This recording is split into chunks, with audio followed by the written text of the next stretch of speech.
What is up everyone? Welcome back to our channel.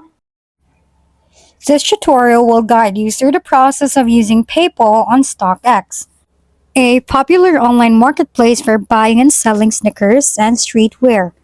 By following the steps, you'll be able to make secure transactions using your PayPal account on StockX effectively. So let's get started.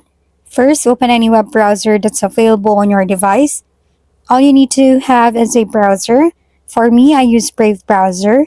Now, click on the search bar on your device and type StockX.com to go to the website. While we are on the StockX website, make sure that your account is logged in. Mine is already logged in. Now, after logging in, point your cursor at the Profile tab, which is located at the top right of the website screen.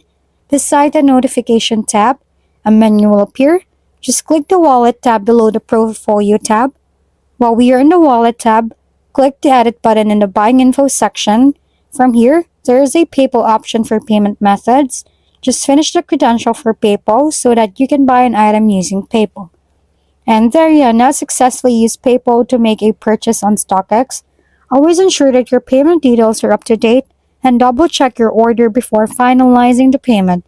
If you encounter any issues, consult StockX help section for assistance. If we've been helpful, kindly give us a thumbs up and don't forget to hit the subscribe and bell button for more contents. For any questions and suggestions, comment down below.